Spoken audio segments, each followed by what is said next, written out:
Hello everyone, are you ready for another adventure? It's me, Woki, and I'm back with another Fate Grand Order video. What are we going to be talking about today? Well, today we're going to be talking about the next upcoming event, which is a revival of a past summer event, which is Corday Summer Adventure, a boy pursuing dreams and a girl who dreams. That's going to be today's video. I hope you like it. If you do, feel free to leave a like, comment, and subscribe. Tell me if you're looking forward to redoing the event, or if it's your first time doing it, are you looking forward to getting Summer Da Vinci for free? Or are you just continuing to save up for what is now Anniversary, which is what I assume most people are doing, but if you're excited for something, feel free to let me know. And now, let's get into it, shall we? So, let's begin by going over the Event Revival Celebration campaign. If you don't know this, if you're actually kind of wondering, why are we having an event revival of a summer event? The reason is that 2 years ago, Japan got to vote on, across various events, which two would they like to see rerun. The two events that ended up winning, number one was Little Harlot, which we will get a little bit later, which is what the other parts of this campaign is going to be focused on. And then the other one that won was this summer event. These are the two that they voted for. Some people over on our side were kind of like curious that, hey, does that mean we're going to get to have a vote too when the time comes? No, we were just going to follow what Japan got. But to be fair, we would have voted for Little Harlot as well. And then the other one that would have likely won, I think this one still would have ended up winning because it's kind of like a pseudo lottery. That's the reason why this one won. Because I know some people were wondering, how come they didn't pick the summer event that had the Valkyrie so they could get another one? I thought that too. And the answer was both Da Vinci is really good. And then the other answer is that, yeah, this is like a pseudo lottery. And then it gives you a lot of really good materials. So that's kind of the backstory on that. And as such, now we'll be getting the Revival Celebration campaign.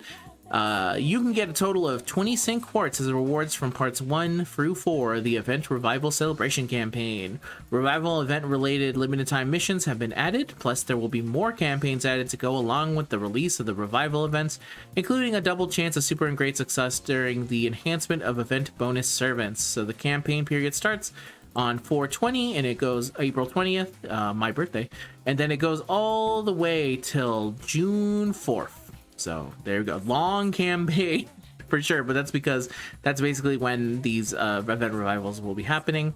Limited time missions added to master missions for a limited time. I mean, that's all. Limited time missions added to the master missions limited time. Sometimes I feel like my sentences kind of get screwy, but you have to admit that one's a little bit funny as well. So completing all these missions will get you a total of 6 sync quartz, about 10 5-star EXP, 5 silver foe for HP, and for attack as well, and 3 million QP. And the mission period for this one will go from April 20th to May 10th, and then the claimability will end on May 17th.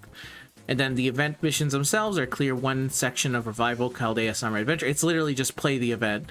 Please play the event. Just play the event and you'll be fine. Complete a total of 3 mini scenarios quests, and literally just play the event and you'll get some free sync quartz and some other additional stuff here too. 2 times chance of super and great success when enhancing event bonus servants. So that means basically every summer unit is going to have this 2 times chance of super and great success. This will also last until May 10th. And yeah, it's literally every summer unit except for the new ones we haven't gone yet. Just all of them. They'll be on the list here. And then a roadmap for chapter progress rewards is also going to be added. This is a new feature. A new roadmap for chapter progress rewards will be added to the game. This feature allows you to quickly check which rewards you can earn from completing each chapter. You can access it by tapping on the roadmap button in the terminal. A synopsis for each chapter will also be shown along with the list of attainable rewards. So look forward to that if you can still make use of that. I don't think I can use this because I think my roadmap is basically done. Actually, no, the newer chapters I still need to go through, so I guess it'll be nice to do a check-in and stuff like that. And yeah, that's basically it for the campaign. Now we'll move on to actually talking about the event itself, and for that we're going to have to switch over to the other site. So give me a sec as we transition. Transition complete. Okay, now let's go over the event itself. So the event should start on April 20th. So the current event, which is the Witch on the Holy Night event, ends on the 19th. And then as soon as that ends, the game will go into maintenance. 4 hours later, the game will come back, and with it will be this event. So if you want to know when the event will start for you, just simply see when it says the maintenance will start, add 4 hours, and then that's generally around when it's going to be coming back, and the event will be there for you to play. All you need to have done is cleared Fuyuki and you should be able to participate, so nothing too crazy on that end.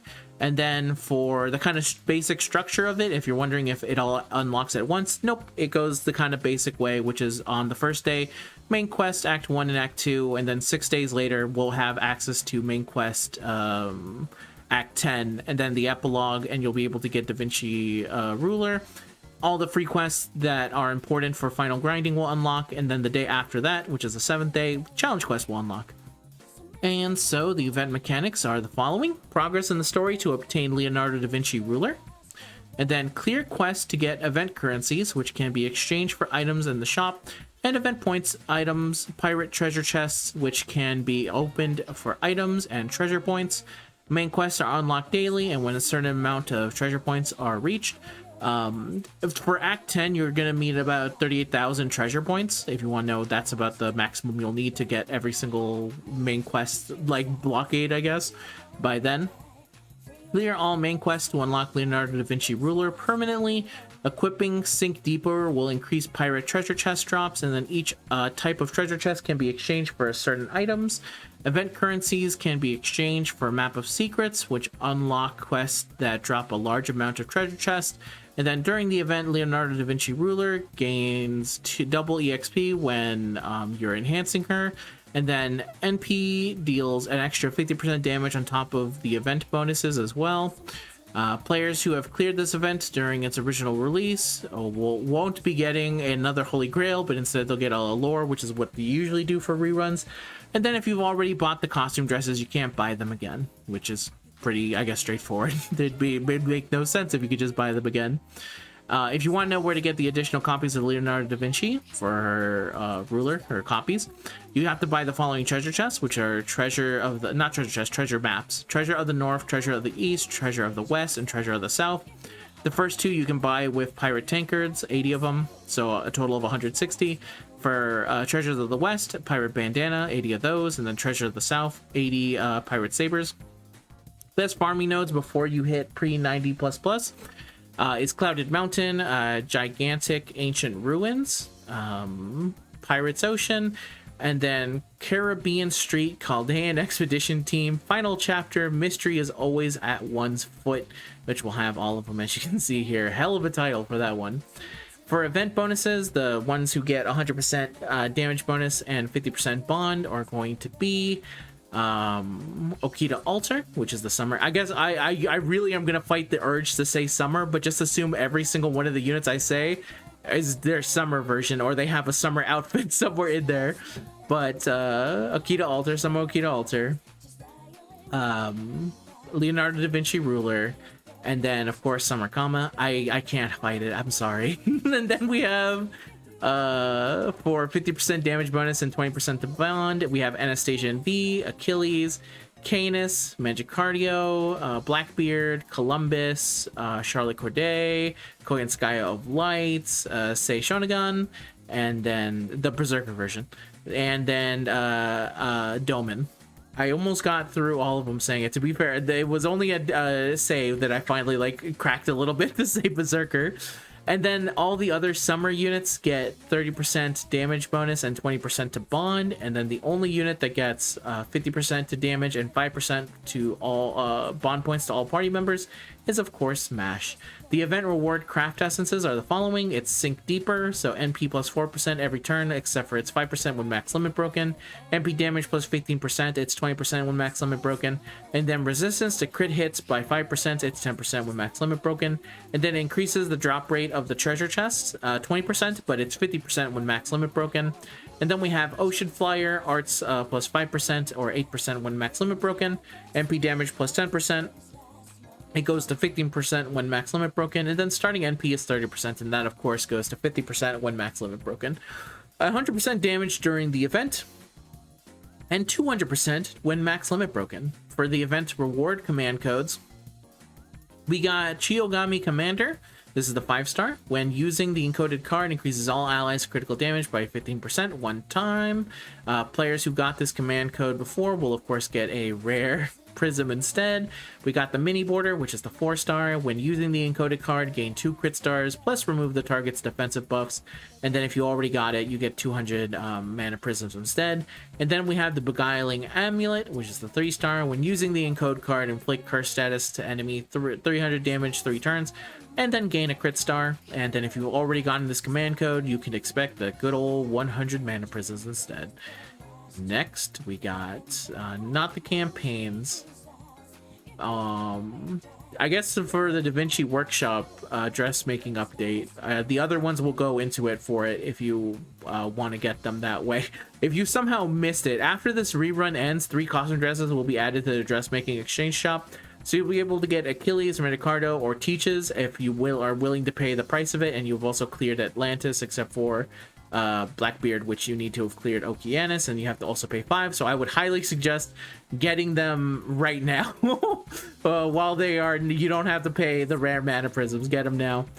In terms of the main quest, I won't show all of them just because in case you don't want to be spoiled for some reason. But you get 8 Sync Quartz from main quest, and then you also get 7 Sync Quartz from mini scenarios, which are right over here, which are just like little adventures that you can kind of go out and do. They kind of unlock over time, and then you just kind of do them and you'll get a little completion for them. So go ahead and go do those mini scenarios. And these are the secret map quests that will hold more treasure chests to them as well. They'll be available, but you don't get any Sync Quartz from these. So you'll get, again, 7 Sync Quartz from the mini scenario, 8 Sync Quartz from the main quest for a total of 15. And then now we move on to the event shop itself, which is going to be this. Pirate Saber is the gold material, and you'll need about 5,680 of them to get everything in the shop. And then inside the shop, we have 1 Fearless Diver outfit for Achilles, 2 Event CE, 1 Code Remover, which I should, I guess, specifically say it's Sink Deeper. Is the one you get from the shop. A Code Remover, 10 Heart of the Foreign Gods, 20 Reactor Cores, 20 Lamp with the Dealing Ceiling. Is that what it's actually called? A Demon Ceiling. I don't know why I wrote down Dealing Ceiling. 20 Magatama, 1 Lore, and then 20 gold statues for Saber, Archer, Lancer, Rider, Caster, Assassin, and Berserker. 7 treasure maps, and then you can get 10 stacks of Da Vinci coins. So buying 1 gets you 10 coins, and you can do that 10 times. And then finally, when you get everything in the shop, you can start exchanging 2 of them for 10,000 QP. And then now we'll go over to Pirate Tankard, which is the silver material, and you'll need about 4,760 of them to get everything. Inside, we got 1 Summer Sportswear for Mandicardio, 1 Event CE, which is Sink Deeper, 1 Code Remover, 20 War Horse's Horns, 20 Ice Crystals, 20 Homunculus Babies, 20 Infinity Gears, and then 20 silver statues for Saber, Archer, Lancer, Rider, Caster, Assassin, and Berserker. I just really like saying them all. I know I could just say the 7 classes, but it's much funner to actually just say it out loud. Out loud. And then 7 treasure maps are also inside this shop, along with the 10 stacks of Da Vinci coins. And then, once you have everything in this shop, you can start exchanging them over for Pirate Sabers, though for every 10 tankard, that's going to be 1 Pirate Saber.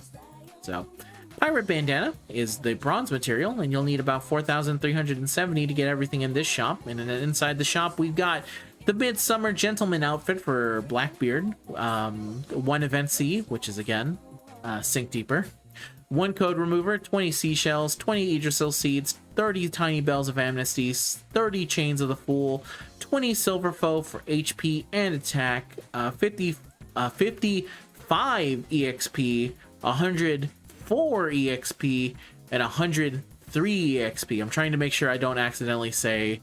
It makes it sound like I'm saying 103 EXP. No, it's the 3-star EXP. But anyway, 6 treasure maps, and then 10 stacks of Da Vinci coins once again. And then once you have everything in this shop, you can start trading them in for Pirate Tankards. But for every 10 of these, you get 1 of them.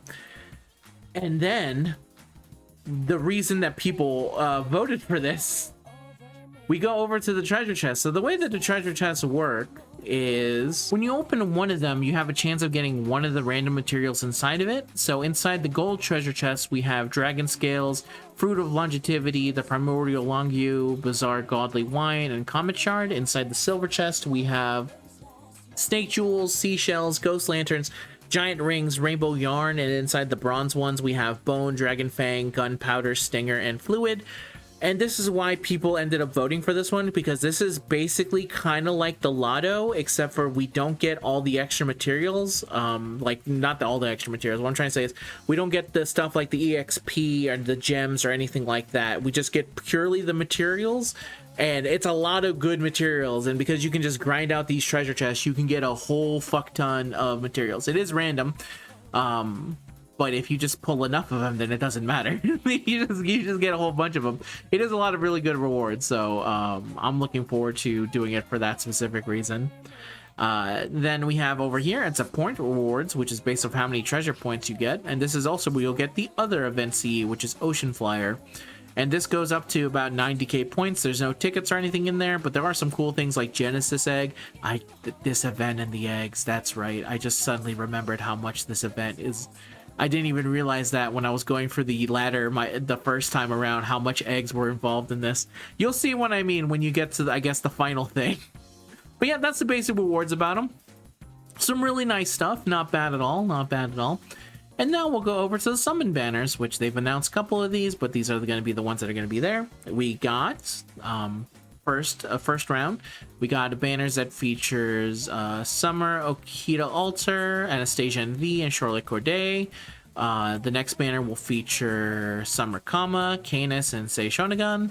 And then the summoning males banner for this year is very weird, but it's one that features Achilles and Mangicardo. There's no other unit on here because this is one of the few times they actually used it on a bronze. So Teach ended up taking that spot, so we didn't get a 4-star. Instead, it was just, hey, do you want to summon on a banner featuring Achilles and Mangicardo? Well, there you go. And then all these banners will have the following CEs attached to them for the first one, which is the female banner. The first female banner, we have Angel Heart, Pinky Beach, and Pirates of the Jungle. For Angel Heart, it's the 5-star. It grants self-invincibility for 2 times. Quick plus 10%. For Pinky Beach, it grants self-sure hit. Quick plus 5% and MP gain 5%. And then for Pirates of the Jungle, it's a 3-star. It's quick plus 2%, Buster plus 2%, and crit star plus 1 turn. And over for the male side, for the 5-star is Treasure of the Caribbean, Arts plus 8%, NP damage plus 10%, NP overcharged 2 stages 1 time, max limit broken plus 1.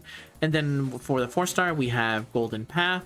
It is starting stars is plus 10, Buster plus 3%, and MP gain is 5%. And this will also come with Pirate Tankards. And then at the street corner of the Decorated Sea, we have Grand Self Evasion for 1 time, Arts plus 3%. And then this also has Pirate Bandana. And then I also realized I don't think I mentioned that for the first ones. So Angel Heart will give Pirate Sabers, Pinky Beach gives Tankards, and then Pirates of the Jungle give Pirate Bandanas. And then for Summon Banner 2, which is the one that features Summer Kama, you'll have all 6 of those banners on it. So to continue on, then I guess we can do we can talk about the 2 5-stars that are going to be featured. Actually, the 2 5-stars and the 4-star, because a lot of people do care about Summer. It's really weird because I'll go over some of these units, and the weird thing is that my main thing has always been, you don't need an excuse to go for a summer unit. As long as you love the summer unit in question, then I say go for it. It doesn't really matter what they do. The main thing that you kind of care about is that they exist in a bikini for the most part. And as long as you understand that, and that's the reason you're going for it, then I say go for it. Don't let me try and stop you. But if you're actually curious about how they are, I'll go over them and actually tell you how they are as far as units go. So yeah, we'll talk about Okita Alter, Anastasia and Viy, Charlotte Corday, and Achilles. No need to go over Mangicardo on this one. And then I don't really need to go full in depth on Da Vinci because she's a free-to-play unit and you should just automatically get her.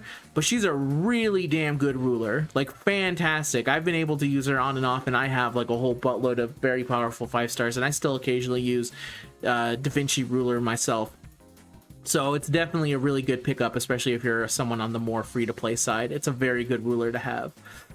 So, let's begin, shall we? And we're going to start with Charlotte Corday, who's the caster. So, Charlotte Corday, she's a limited servant. She is a caster. She has 1 quick, 3 arts, 1 buster, 3 hits on quick, 3 hits on arts, 3 hits on buster, and 4 hits extra. Her first skill is the Illusionist, False, C+, increases own arts performance for 3 turns, inflicts confusion status for 3 turns to all enemies, a 30% chance to activate the debuff below every turn. When activated, a 500% chance to seal their skills for 1 turn. And then grants party evasion for 1 attack 1 turn. At level 10, it's 30% to arts, and this is on a cooldown of 6. Her second skill is the Ludicrous Show Planning A, chance to seal 1 enemy skill for 1 turn, gain critical stars every turn for 3 turns, increases the party's NP damage by 20% for 3 turns, and then skill seal chance is 100%, and this is on a star regen of 10, and the cooldown is 6. Her third skill is the Angel of Tricks EX, charges its own NP gauge, and then charges 1 ally's NP gauge. So she'll get 30%, and then the ally NP charge is going to be 30%, and this is on a cooldown of 6. Her passive skills are Magic Showfield EX, increases own arts performance by 5%, and then increases own critical damage of arts cards by 10%. Then we have Magic Goods Create C+, increases own debuff success rate by 6%, and then increases own critical star generation rate by 10%. And then we have, for the third defense skill, is an Anti-Alter Ego attack damage aptitude, and her Noble Phantasm is La... I don't know how to say that correctly, forgive me. To be applauded is the dream for 1 night. Rank C++, it's anti-unit, it's arts, it hits 5 times, and the effect is deal damage to 1 enemy and then gain 20 crit stars. At MP level 1, it's 900%, and if you get it all the way to MP level 5, it's 1500. And then the overcharge effect is deal extra damage to enemies with the skill seal status. At charge level 1, it's 150%, and if you get it all the way to the final charge level, it is 200%. And then her Bond CE is Illusion for You. When equipped to Charlotte Corday, increases party's damage against enemies with the skill seal status by 30% while self is on the field, and that is Charlotte Corday. How do I feel about her? I think she's pretty good. I like, again, the main thing that's going to be always going to be the main deterrent when it comes to units like this is that not a lot of people like the idea of a DPS caster, which is what she is. But I think for what she does, I think she ends up being a pretty fun unit, and she can also be, I like the way that she's able to provide herself crit stars, because one of the things that when you're kind of going with arts, the arts can do many things, but the one thing they can kind of struggle against, unless you're using a very specific unit for support, is that they actually can't get very much crit stars. So it can be a little bit of a problem when it comes to that, but thankfully she's able to give herself at least 20 when she's doing her Noble Phantasm, and because she's arts and she has also additional 3 arts cards, she can still kind of provide plenty of stuff from that. She's able to get plenty of MP charge from that, and you'll be able to hit it almost every single turn. At least I think you should be able to. With enough will and way, you should be able to with an arts unit, especially with 5 hits and stuff like that, unless you're in a very specific scenario. The other thing I like is that her third skill is a very nice charger. You can either give it to yourself to give a full 60%, or if you're in a more challenging fight and you only really need to give her a little bit more because she is going to be getting a lot of NP from just naturally being an arch unit, you can maybe give it to one of your supports so that they can more easily be able to prepare for their NP and stuff like that. Or again, like I said, you can just fully double down on your girl and give it all to her. I think I like the choice between the two. I like it. And then her gimmick, it is for sure a big gimmick, but I think it's a fun gimmick that if you can actually play around it so that you can skill seal them, it can be a lot of fun. Obviously, the main thing here is that if they can stop you from skill sealing them, then unfortunately her overcharge effect just doesn't apply. But, you know, that's just kind of the way it goes sometimes when it comes to a gimmick. It's for sure a gimmick, but I think it's a fun gimmick that not a lot of other units have. So I think it could be something fun that you can kind of use, and if you're actually able to take advantage of it, and especially against an enemy who has a very annoying set of skills and you're able to skill seal them, you can not only do that, and then you can just hit them with a decent chunk of damage. So yeah, I like Charlotte Corday. I think she's a really fun unit. I like that they made this one a summer unit too. I also like that as her ascensions go on, she just becomes a magician. Very nice. Oh, this is also a very nice final ascension one. I'm a fan of Charlotte Corday, is what I'm saying here. But I think that's neat. Next, we'll go on to the next unit, which is going to be Anastasia and Viy. She is also a limited servant. And she is an archer. She has 2 quicks, 2 arts, 1 buster, 3 hits on quick, 3 hits on arts, 2 hits on buster, 5 hits extra. Her active skills are... The fuck is this? Yavibits, Shivzi Vizik, Summer B plus. Again, forgive me on this one. I don't know how to pronounce that. Increases own arts performance for 3 turns. Charges on NP gauge 30% to arts and 50% to NP. And this is on a cooldown of 7. Her second skill is Freezing Summertime A. Increases, grants self invincibility for 1 turn. And then increases own buff removal resistance for 1 turn. And then gains some crit stars. 100% to buff removal resistance. And the stars you gain are 20. And this is on a cooldown of 5. Her third skill is Let Your Wicked Eye Accelerate B. Increase zone evasion for 3 turns. Increases on critical star absorption of arts cards by 3 turns. And then increases on critical damage for 3 turns. And then increase your own MP damage for 3 turns. 500% to arts absorption, 30% to crit damage, and 20% to NP damage. And this is on a cooldown of 4. Her passive skills are Independent Action with VEX, increases on critical damage by 10%, and then increases own critical star generation rate by 10%, and then Fake Contact B+, which is increased to own debuff resistance by 9.5%, and an increase to own debuff success rate by 9.5%. Her third append skill is an Anti-Caster Attack Damage Aptitude, because trust no one, not even yourself. And then her Noble Phantasm, I'm so sorry, is Snigletta Snigarocha, no, Rohaka? I'm gonna go with Garoka or something like that. Sniglata Snigaroka, sure. Snow Summer Beautiful Drops of Hoarfrost. Okay. Rank B anti-unit, hits 3 times. It's arts.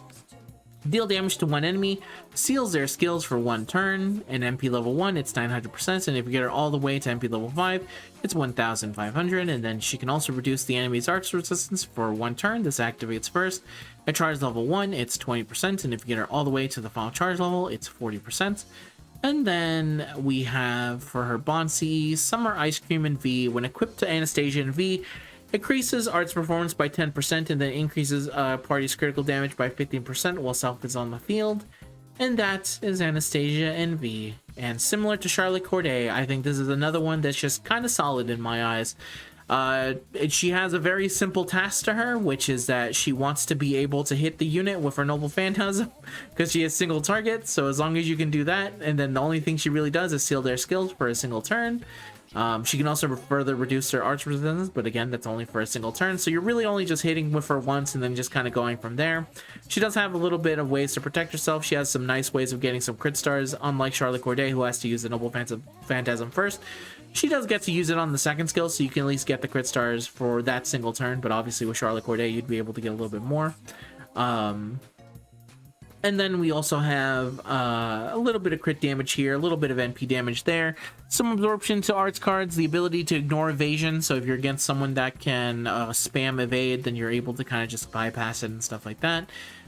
She also has some niche with the buff removal resistance so that she can keep her buffs. But yeah, I think it's just a very simple unit. If you're kind of in the market for a single target archer and you don't have anyone in particular, I think probably Viy is a nice little one to get you started up with, especially because for newer players, because I've talked to newer players before, they really do like the ability to kind of charge your NP at a decent clip here. And 50% I always feel is very nice, obviously, and for newer players, sometimes for arts units, it can be a little bit overkill, but it is also very nice to have it on them, and especially for newer players, just the idea of getting NP, a 50% NP on a single skill is extremely good. Even though this is on a cooldown of 7, it should work out. But for the most part, yeah, I think a very simple unit, very just like, oh, that's really nice. If you can find the right uses for her, it's not like you're going out of your way trying to come up with a specific strategy. You just set her up, you hit them up, and then you go. So that's Anastasia and Viy. Next, we have... should we start with the showstopper? Yep. Next, because she's literally on the same page. Most people would have likely talked about Achilles by now, but not me, man. He's on the last page. So I'm gonna save the man for last. Anyway, Saber Okita Alter. She is a limited servant, who's a 5-star. She is a Saber, and she has 2 quicks, 1 arts, 2 buster. Her first skill is the Majin Sword B++, increases own attack for 3 turns, increases own quick performance for 3 turns, increases own buster performance for 3 turns, 30% to attack, 20% to quick, and then 20% to buster on a cooldown of 6.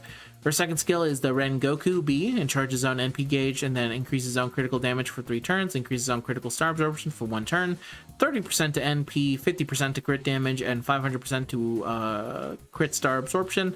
This is on a cooldown of 5. Her third skill is the Sun and Moon A, grants self invincibility for 2 attacks, 3 turns, then increases own NP generation rate for 3 turns. This is on a 30% NP rate, and this is on a cooldown of 6. Her passive skills are Magic Resistance A and Independent Action A. The append skill is an anti-berserker attack damage aptitude, and her noble phantasm is the Zekken Mukyo Isen, and is the decisive blade, the endless flash. Rank A plus, anti-world, hits 8 times, it's quick, removes all enemy defensive buffs. This activates first and then deals damage to them. At MP level 1, it's 600%, and if you get them all the way to MP level 5, it's 1000, and then increases on quick performance for 1 turn. This activates first. At charge level 1, it's 20%, and if you get them all the way to the final charge level, it's 40%. And then their bond CE is at the corner of the Eternal Void. When equipped to them, increases the party's quick performance by 10%, and then increases the party's MP damage by 10% while self is on the field. And that is Summer Okita Alter. So, how is she? I think she ends up being just good to okay is probably the main thing. If you're looking for an AoE saber, she'll definitely do you good there. Yeah, this is another one where there's like pretty self-explanatory. There's not really much to the unit other than, yeah, just kind of get them going. I think should they be able, they have like the right things to be able to like quick loop. If you're not familiar with this, sometimes with quick looping you can run into the problem of if the specific unit doesn't have the right tools to them, they can kind of run into the problem of not being able to get their Noble Phantasm back in time. But I think she actually has all the things that you need, which is a high hit count on your Noble Phantasm, a little ability that charges your own NP gauge, and then also the ability to increase your NP generation rate. I think those combined will make it so that you're able to do exactly what you need. I don't know, this is another one where I feel like for what you're going to be looking for, which is if you just need a if you just want to use Okita Alter and you're looking for a saber AoE, should probably get the job done, no problem. Actually, if you have her, I would be curious to know, because I do not have her, how are you currently feeling about them? Because I definitely feel like they could probably use a little bit more buffs of some kind, but they also seem like, I don't know. Let me know on that. But it's another case of just like what they're specifically looking to do. I think you're going to be fine. The only thing you probably would have to worry about is maybe a little bit on damage later on. At least that's what I'm currently feeling.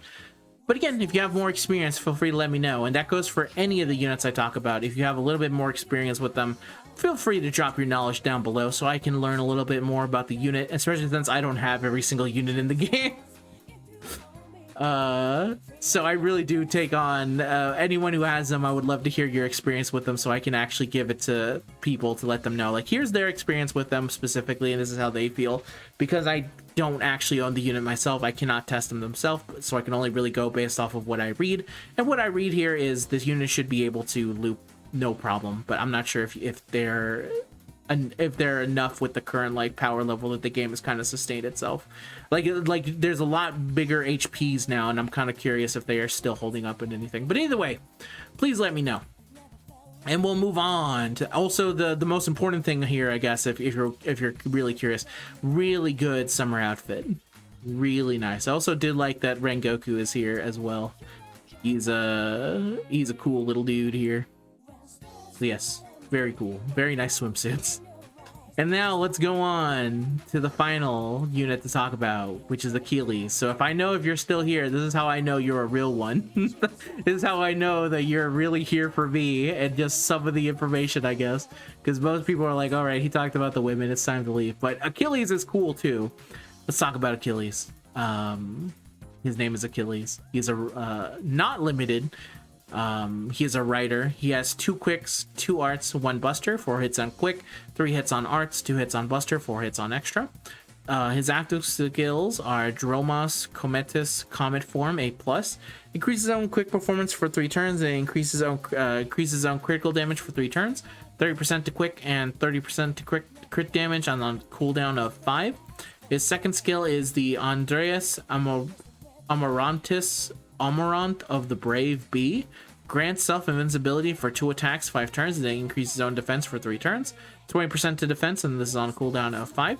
His third skill is... Jesus Christ, okay. Diatrekon Aster Lonke, the spear tip of the star traversing the skies B+. They're just kicking my ass today with some of these skill names. 500% chance to draw attention to all enemies by self by 300% for 1 turn. Increase zone MP generation rate for 1 turn, then charge your own MP gauge. 30% to NP rate and 30% to NP plus, and then cooldown is 6. His passive skills are resistant, magic resistance C and writing A plus and divinity C. His third defense skill is an anti-archer attack damage aptitude, because fuck Paris in general. And then after a strengthening, we have the Troyas Tragodia, the Tempest Immortal Chariot. I don't know why this part of it was giving more pause than the Tragodia part. Rank A plus, anti-armory, hits 5 times, because there's a Yu-Gi-Oh card called Tragodia. I'm not even sure if I'm saying that right. It just kind of looks like Tragodia to me. Hits 5 times. It's a quick noble phantasm. He deals damage to all enemies and inflicts confusion status for 3 turns to them. 30% chance to activate the debuff below every turn. When activated, 500% chance to seal their skills for a single turn. At MP level 1, it's 800%, and if you get them all the way to MP level 5, it's 1200. And then increase to own crit performance for 1 turn, activates first. Increase to own critical damage for 3 turns, this activates first. At charge level 1, it's 20% to quick and 50% to crit damage, and if you get them all the way to the farm charge level, 60% to quick and 100% to crit damage. And then we have, obviously, his summer outfit, which is the Fearless Diver. And then we have his Bonsi, which is what encapsulates the world. When equipped to Achilles, increase own NP damage by 30%, and then grant party invincibility for 1 attack, 3 turns when entering the field. That's a very interesting Bonsi that he has right there. And yeah, that is Achilles. So, how is Achilles? This one I have a little bit more experience myself with. What I'll say is I feel like this is kind of similar to the Okita altar thing that I was talking about, where technically speaking, when I look at him, he's able to, whenever I have used him, whenever I needed to use him and stuff like that, he has been able to do really effective looping. I've had really no issues. The only issues I've ever had is when the opponents have higher HP bars, and that's because mine is at a low NP level. The only thing I really haven't tried him in is actually, funny enough, is post buff. I haven't really used him as like a more challenge quest type unit, where he does have a taunt, which sometimes having a taunt alone can be extremely effective when you're trying to build a team and stuff, especially for challenge stuff. I'm a big fan of taunters. I think they can provide a very unique kind of play style for when you're trying to go in for a challenge thing of like, hey, I'll take the tanks here. And especially for him, he has a lot of ways to defend himself. And especially if you're using his Bonsi, he's able to kind of get that up as well.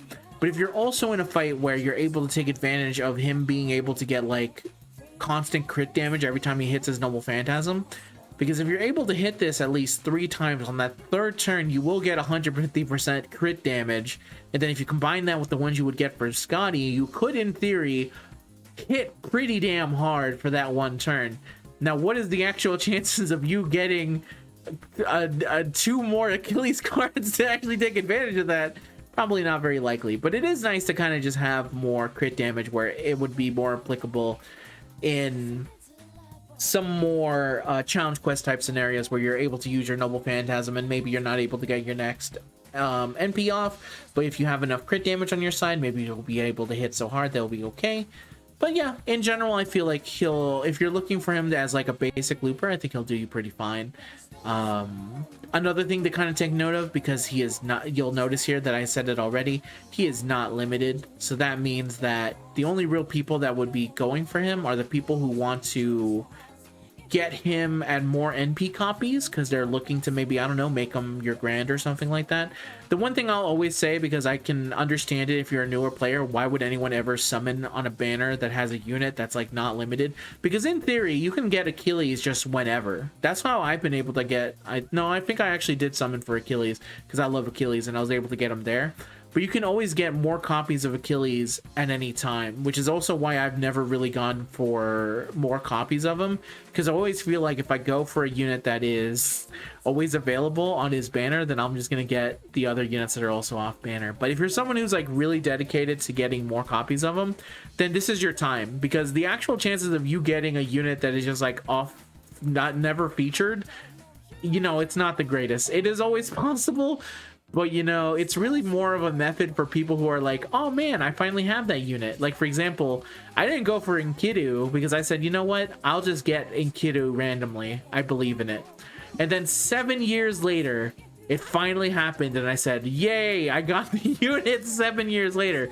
Some people just don't want to wait 7 years. They're just like, listen, I like Achilles. I'm going to go for him. I'm going for him now. He is also, of course, from Fate Apocrypha, so if you're a fan of Fate Apocrypha, I can understand it. And like I said, I like Achilles too, both from the mythology and actually as a character from Fate Apocrypha as well. I think he's kind of neat.